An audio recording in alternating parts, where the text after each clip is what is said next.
Bonjour, je suis ravie de vous voir sur la chaîne À votre santé. Aujourd'hui, nous allons nous attarder plus en détail sur le réfrigérateur et le congélateur. Cela peut sembler étrange, mais vous allez comprendre pourquoi.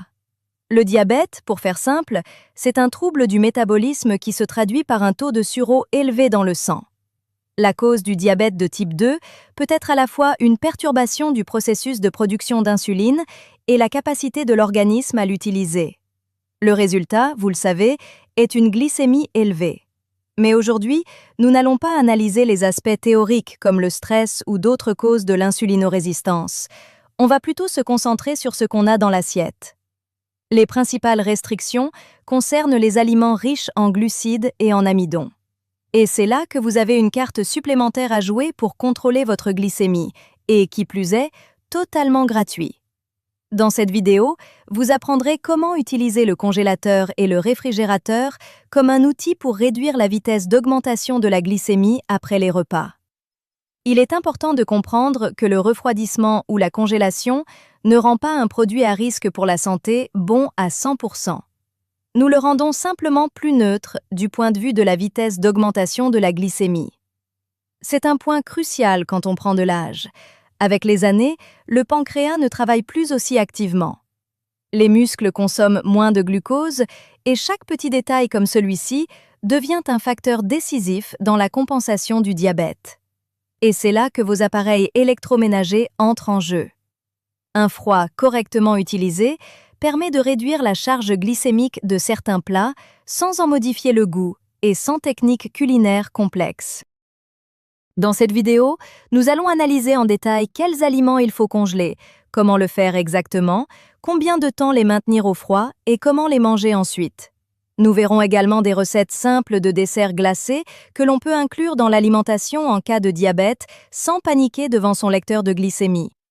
Je pense que vous avez déjà entendu le fait que, si l'on doit choisir entre deux mots, une glace et un morceau de gâteau, le premier est préférable. Comme d'habitude, écrivez dans les commentaires d'où vous venez et quel âge vous avez. Cela aide à adapter les recommandations à votre âge, à vos activités et à vos capacités réelles. Et nous commençons. Le premier de ces produits ne sera pas le plus évident. Il s'agit du pain. Les recommandations standards sont les suivantes. Il est préférable d'acheter du pain à base de farine complète ou de grains entiers, mais il est encore mieux de le préparer soi-même, en connaissant et en contrôlant les ingrédients. Et voici la nouvelle la plus inattendue. Le pain peut être rendu nettement moins dangereux pour la glycémie, sans changer de variété, sans acheter d'options diététiques spéciales pour diabétiques, mais simplement en utilisant correctement le congélateur. Dans le pain frais ordinaire, il y a encore beaucoup d'amidon, qui se transforment rapidement en glucose dans l'organisme. Plus le pain est mou et frais, plus il fait grimper la glycémie rapidement. Cela concerne surtout le pain blanc interdit, la baguette et les viennoiseries. Mais même n'importe quelle miche, y compris le pain de seigle ou complet, peut provoquer un pic de glucose élevé et rapide si elle est consommée incorrectement. Alors, que se passe-t-il lorsque vous congelez du pain? Sous l'effet du froid, une partie de l'amidon contenu dans la mie change de structure et devient moins accessible aux enzymes intestinales. En substance, une partie des glucides du pain se comporte comme des fibres grossières. L'organisme ne peut pas les digérer rapidement et l'augmentation de la glycémie après avoir mangé ce pain devient plus faible et plus étalée dans le temps. Des études montrent que le refroidissement et la congélation, suivis d'un réchauffage du pain, réduisent sa réponse glycémique d'environ 1/3 par rapport au pain frais. C'est-à-dire que le même morceau, mais préparé différemment, peut se comporter de manière totalement différente sur votre lecteur de glycémie. Passons aux choses pratiques. Comment manipuler correctement le pain pour utiliser cet effet? Première règle, vous avez acheté du pain. Coupez votre portion et divisez-le immédiatement en tranches individuelles et mettez-les au congélateur. Il est préférable de couper le pain en tranches d'épaisseur moyenne. Les tranches trop fines se dessécheront, les trop épaisses risquent de congeler de manière inégale. Il est pratique de placer les tranches dans des sacs à fermeture ou des boîtes alimentaires. Ainsi, vous pourrez sortir exactement la quantité nécessaire pour un repas, sans décongeler toute la réserve. Pour répondre à votre question, si dans votre famille on mange du pain, Laissez-en une partie sous une forme déjà consommable et congelez le reste. Deuxième règle, on ne peut pas décongeler le pain n'importe comment. Si vous laissez simplement une tranche sur la table à température ambiante, une partie de l'effet bénéfique du changement de structure de l'amidon est perdue. L'option optimale pour une personne diabétique est d'utiliser un grille-pain ou un four. Vous sortez la tranche congelée et la mettez immédiatement à chauffer, sans attendre qu'elle décongèle d'elle-même. Avec cette approche, la structure de l'amidon reste plus résistante et la réponse glycémique est plus faible qu'avec un morceau de pain habituel. En substance, vous obtenez un toast qui est moins agressif pour votre glycémie. Si vous n'avez pas de grille-pain, vous pouvez utiliser le four ou une poêle sèche. L'important est de ne pas transformer le pain en charbon, mais simplement de le sécher jusqu'à ce qu'il ait une légère croûte. Troisième règle, quel pain a-t-il un sens de congeler? Le choix le plus judicieux pour une personne diabétique, le pain de seigle, complet, ou le pain avec ajout de son et de graines. Ce type de pain a déjà un indice glycémique plus bas grâce aux fibres, et avec la congélation et un réchauffage approprié, vous réduisez encore la vitesse d'augmentation de la glycémie. Une baguette blanche molle, même après congélation, restera une option pas idéale, même si elle se comportera un peu plus calmement que la fraîche. Quatrième règle, la taille de la portion a toujours de l'importance. Même le bon pain sorti du congélateur ne deviendra pas de l'eau. Il contient toujours des glucides. Pour la plupart des personnes diabétiques, une portion raisonnable est d'un morceau par repas. Et il est préférable que le pain ne soit pas la seule source de glucides dans l'assiette, mais qu'il fasse partie d'un plat avec des protéines et des légumes. Eh bien, la réponse de votre organisme à ce morceau sera différente. Cette réserve, pour ainsi dire, vous permettra soit de manger 1,5 morceau à 2 morceaux, soit d'utiliser cet effet. Voici un exemple pratique.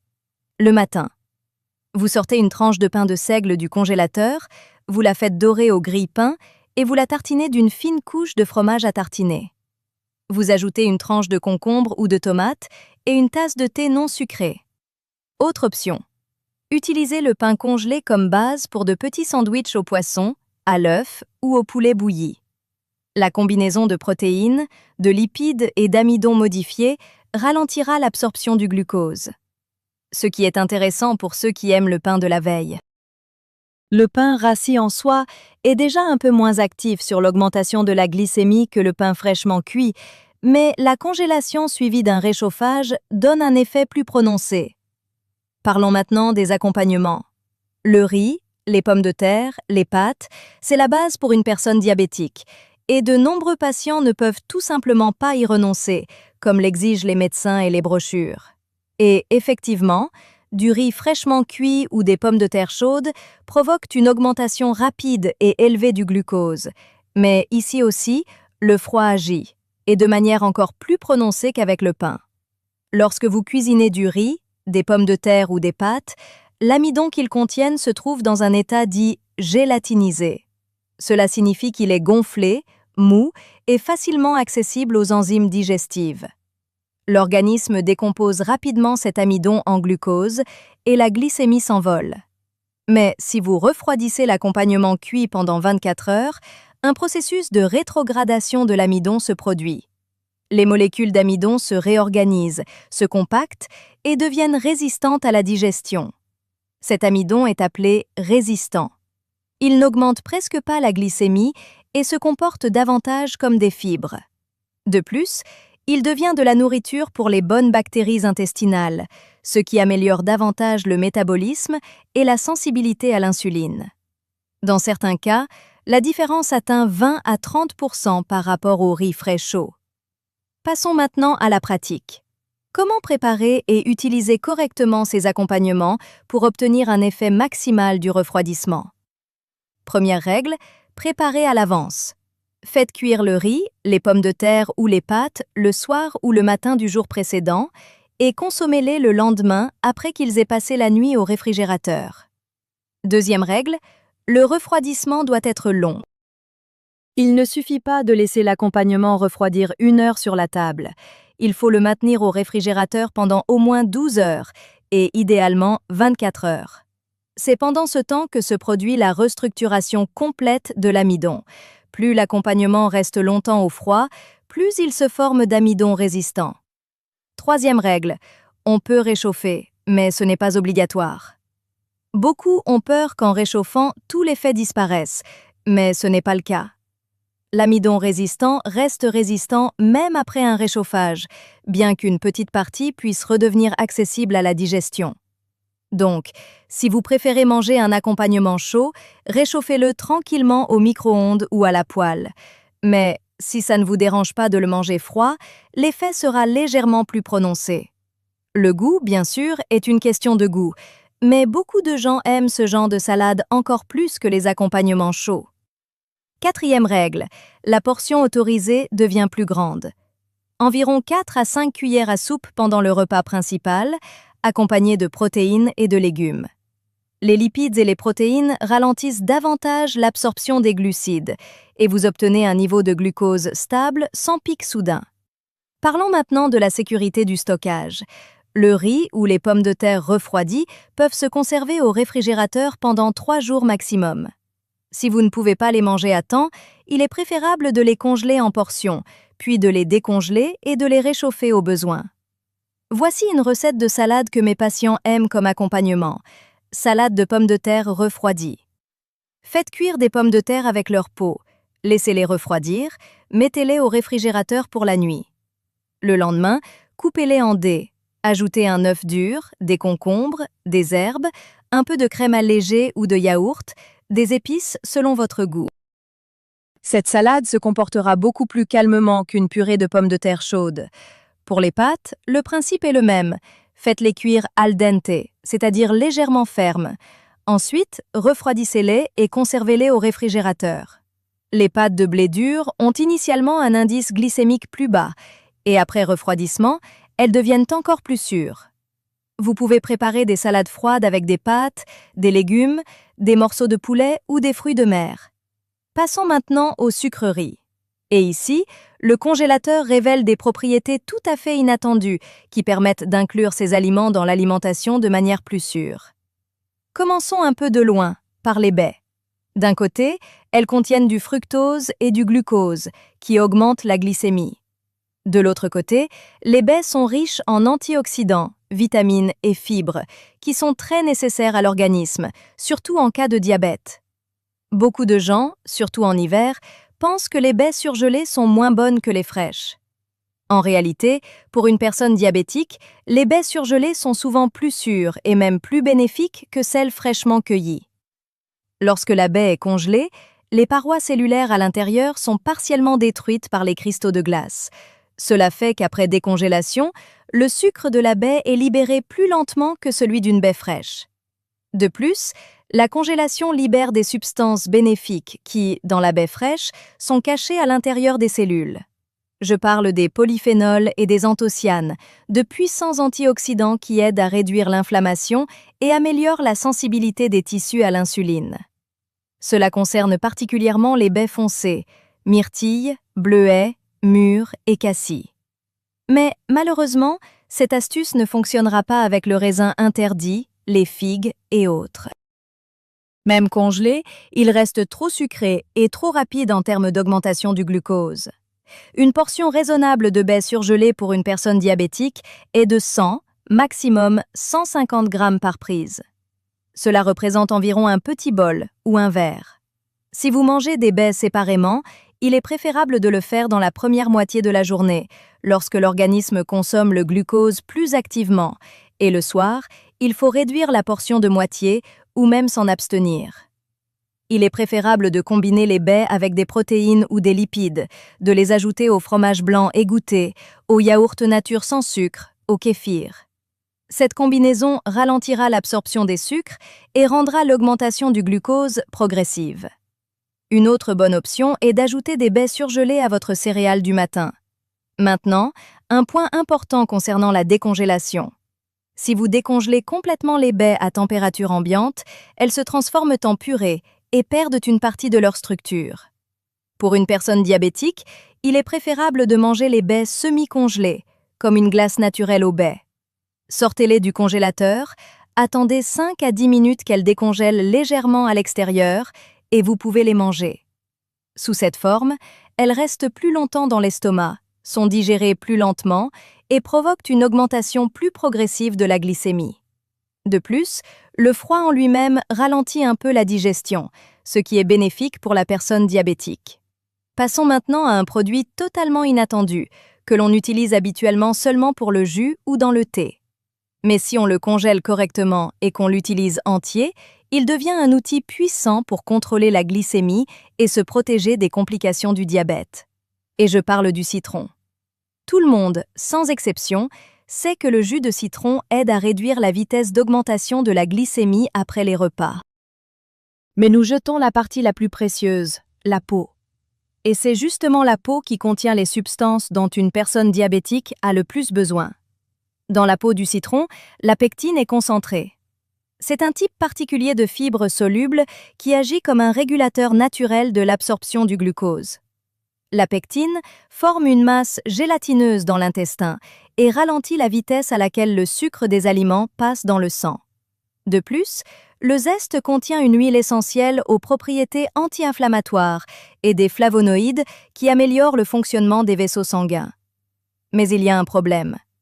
La peau du citron est amère, dure, et peu de gens sont capables de la mâcher comme ça. Et c'est là que la congélation vient à la rescousse. Lorsque vous congelez un citron entier, la structure de la peau change. L'amertume devient beaucoup plus faible et la peau elle-même, après congélation, se râpe facilement. Vous obtenez de fines copeaux aromatiques que vous pouvez ajouter à n'importe quel plat. Céréales, salades, fromage blanc égoutté, yaourt, eau et dessert. Tous les bienfaits de la pectine et des flavonoïdes restent avec vous et ne finissent pas à la poubelle. Nous connaissons la pectine des pommes et des poires, mais c'est une source supplémentaire et savoureuse sans risque pour la glycémie.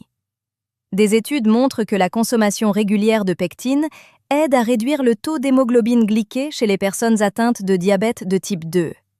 Bien sûr, l'effet n'est pas aussi fort que celui des médicaments, mais en complément du traitement principal, cela fonctionne. De plus, la pectine aide à réduire le taux de mauvais cholestérol et à maintenir la santé intestinale.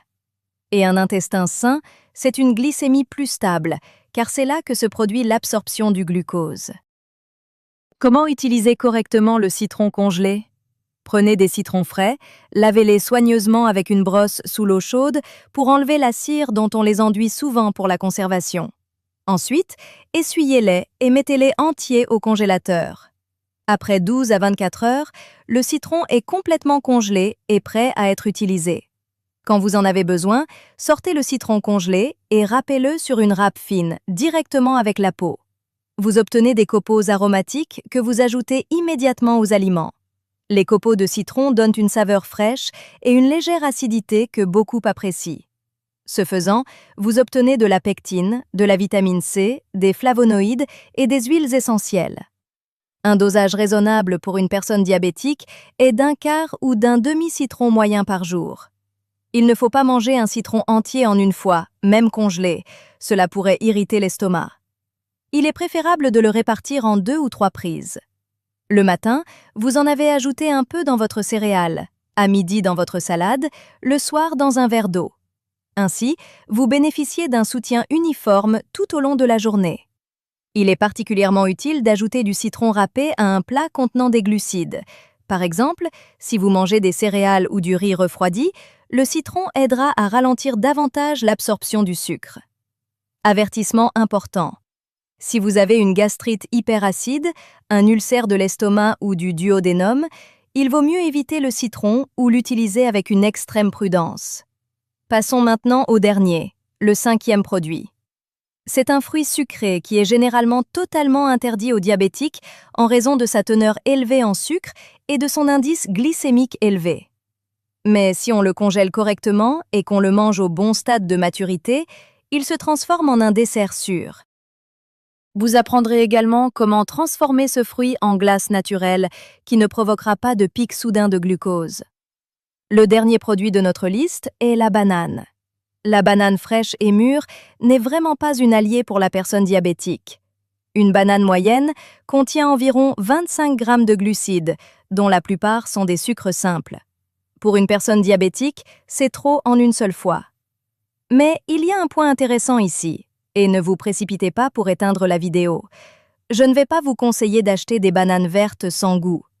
Et oui, le fait est que dans les bananes non mûres, légèrement verdâtres, la majeure partie des glucides se présente sous forme d'amidon et non de sucre. Au fur et à mesure de la maturation, cet amidon se transforme en glucose et en fructose. La banane devient sucrée et molle. Par contre, si vous prenez une banane à la limite de la maturité, quand elle n'est pas encore tout à fait molle et n'est pas couverte de taches brunes, et que vous la congelez immédiatement, une partie de l'amidon restera de l'amidon. De plus, lors de la congélation, cet amidon devient résistant. Il s'avère que la banane congelée provoque une augmentation plus faible et plus lente de la glycémie que la banane fraîche et trop mûre. De plus, la banane congelée n'est ni astringente ni fade, et par sa texture et son goût, elle rappelle la glace. Cela permet de satisfaire l'envie de sucrer sans ajout de sucre, de crème ou d'autres ingrédients dangereux. Passons maintenant à la pratique. Pour une congélation correcte, épluchez la banane et coupez-la en rondelles d'environ 1 cm d'épaisseur. Disposez les rondelles sur une assiette plate ou une planche recouverte de papier sulfurisé et mettez au congélateur. Au bout de 2 à 3 heures, lorsque les rondelles sont complètement gelées, transférez-les dans un sac ou une boîte. Ainsi, elles ne colleront pas entre elles et vous pourrez sortir exactement la quantité nécessaire.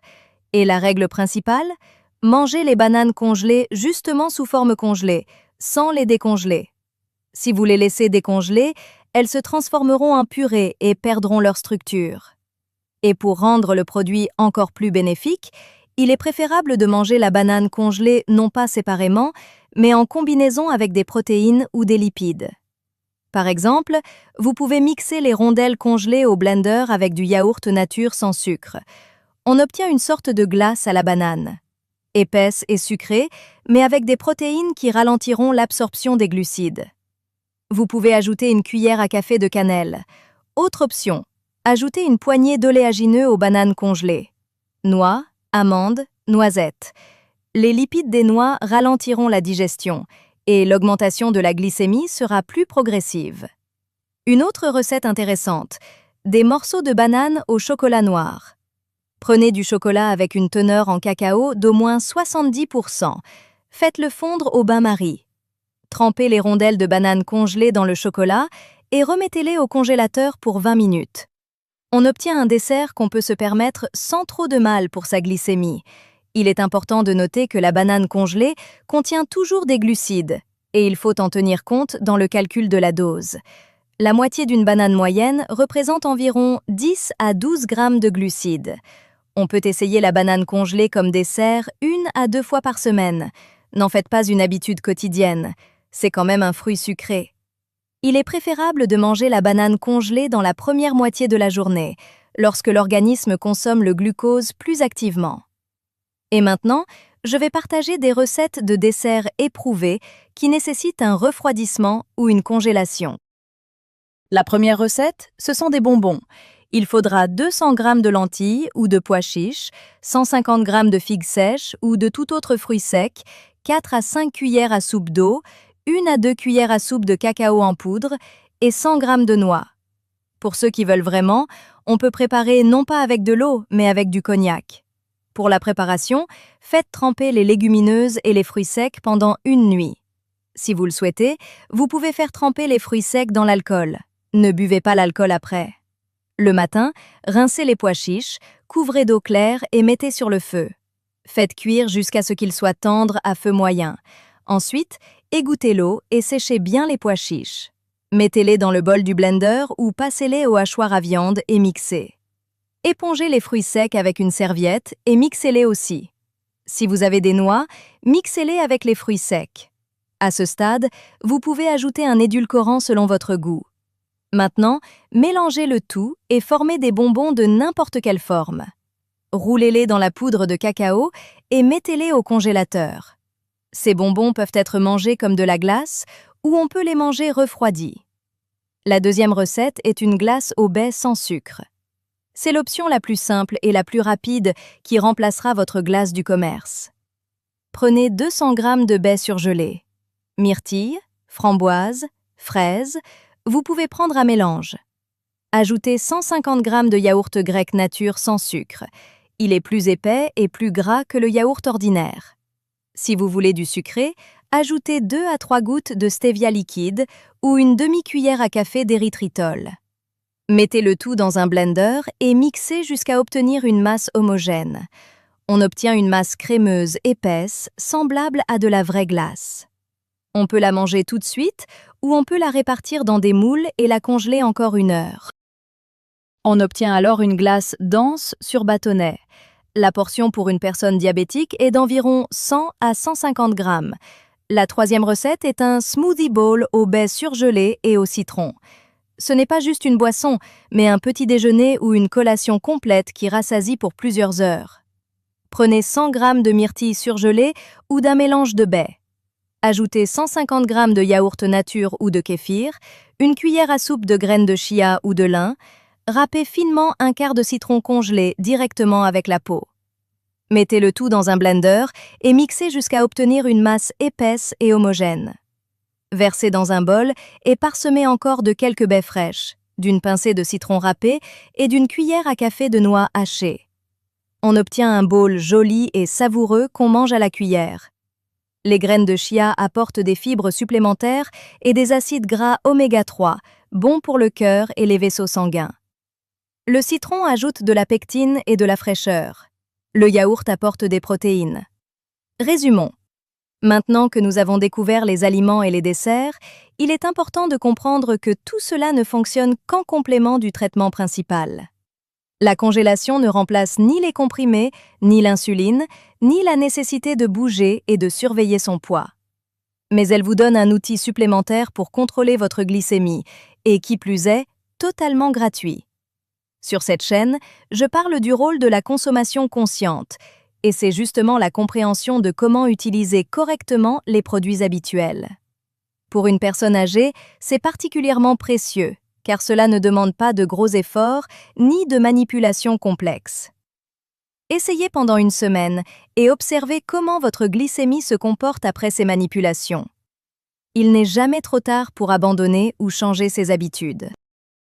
Progressivement, vous construirez votre propre système qui vous convient, car chaque organisme est individuel, et ce qui fonctionne pour l'un peut ne pas convenir à un autre.